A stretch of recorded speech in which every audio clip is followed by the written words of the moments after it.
Neptunia as a franchise has been around for almost a decade now, and fans seem to have uncovered most secrets and cool bits of trivia. However, I went pretty deep for this video, and I'm willing to bet that even the most hardcore fans will learn something they didn't already know. If you make it to the end without learning anything, go ahead and leave a dislike. With that being said, there are no spoilers in this video, so let's get started.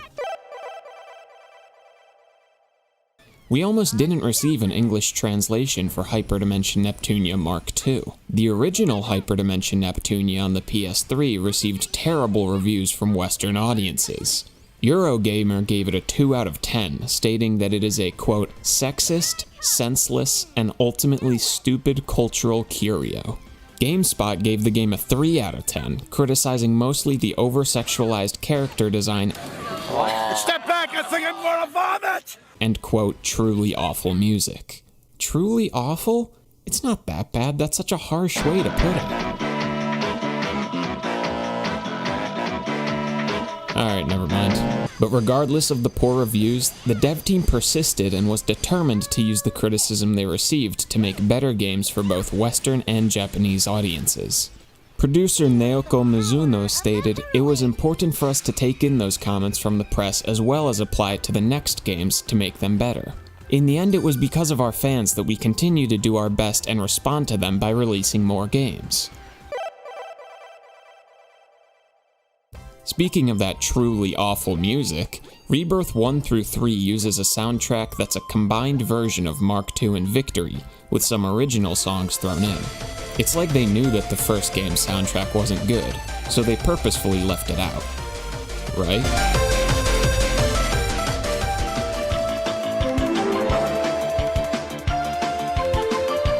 Not exactly.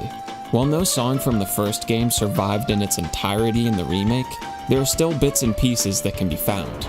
For example, the main battle theme which you just heard, and the 4 nation themes which I'll show you 2 of in the interest of time.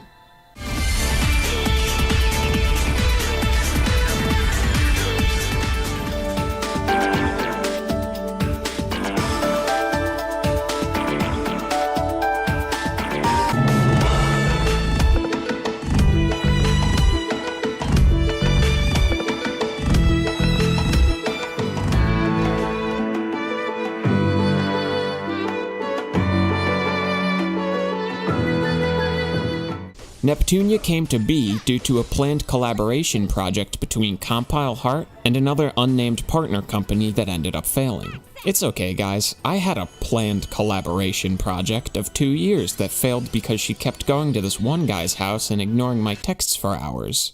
Yeah, anyway, the initial game was focused around 3 princess sisters and a protagonist. The sisters that had already been developed were Neptune, Noir, and Blanc. It's unlikely that these were their names at the time, but as the project was redesigned into Hyperdimension Neptunia, the 3 saw a color palette change and other minor adjustments. Vert was designed from the ground up to fit the new theme and setting of the game. Executive producer Norihisa Kochiwa felt demoralized and uneasy with a lot of the design decisions while switching the game to fit the new scope. It's easy to see how having the team's vision change so drastically, so quickly could make someone feel this way. However, it was upon seeing the design for Neptune's HDD form, Purple Heart, that he felt a renewed sense of confidence and knew that he and the team were heading in the right direction. Early Neptunia designs look much different from the world we know today. In general, they seem to be a lot more sci-fi oriented, rather than the strange fantasy and sci-fi blend that Neptunia falls in now. I feel that Comppa's early design demonstrates this the best. In fact, just about every character looks way different than they do in the final version. For time's sake, I won't show you everyone, but it seems that Neptune saw the largest amount of design changes throughout production. Maybe it's something I could make another video on. Let me know in the comments below if you'd like to see a video of me going through all of the old character designs. It's obvious that the CPUs can have pretty drastic changes to both their physical form and personality when transformed. The 3 characters, in order, who gain the most weight with their HDD transformation are Pishi, Plutia, and Neptune, gaining 77, 24, and 22 pounds respectively. They all coincidentally gain the most height with their transformation as well in that same order. The character that gains the least weight is Uni, who actually loses 2 pounds and an inch off her height. Megadimension Neptunia V2 began development immediately after Hyperdimension Neptunia Victory. In fact, they began development on the same day that Victory was released in Japan, with the codename for the project being Neptune Z. The title screen, Zero Dimension Neptunia Z, could be a remnant of this. The game would see nearly 2 years of development before finally receiving the name V2 and being released shortly after all the other 3 games had received remakes. The huge amount of references to other anime, manga, and video games in the Neptunia franchise isn't due to any one specific person. Taken? Riddle decrypted. You're that cool actor from that movie where you throat chop everyone to rescue your daughter.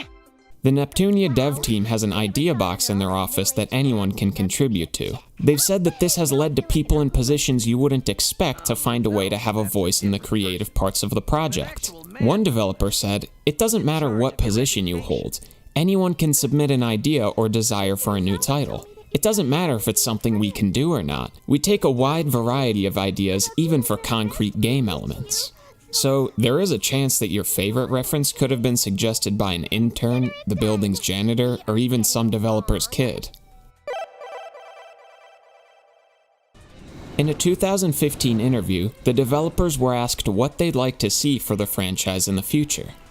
Producer Naoko Mizuno said that she and many others of the team would like to make a Neptunia installment with pixel graphics and retro music, as well as a different Neptunia title in an open world.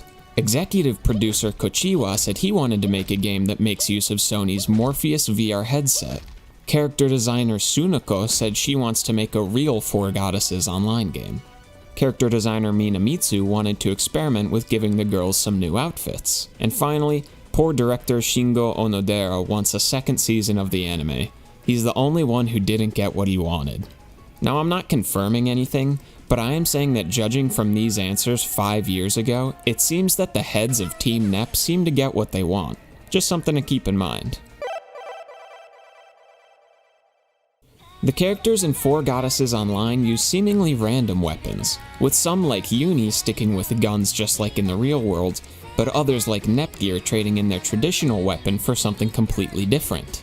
When questioned about this, character designer Sunako said, quote, "In terms of the clothing, there was a big divide between characters who drastically changed what equipment they had versus characters who maybe would have the same feel. It is understandable, as some people like to play games similar to their real life, while others want to use games to experience what they never could in real life." Hyperdimension Neptunia Mark II was the only game in the series to be given an M rating by the ESRB rating board, though not many know precisely why this is. On the rating board's website, it heavily alludes to CFW Trick's licking dialogue to be the cause. Now, I combed through all of his dialogue in both the original and the remake, and they're almost entirely identical. It seems that the removal of just this particular line was enough to get the remake back down to a T rating. Oh, don't be afraid, my children. Come and sit on Daddy's lap. We'll have fun exploring each other. If you enjoyed the video, I'd like to ask you to join me on my way to my first 100 subscribers. I've got big plans for this channel and intend to take it far, so stick around if you're interested in seeing just where we end up going. I'm VagrantZero, and thank you for watching.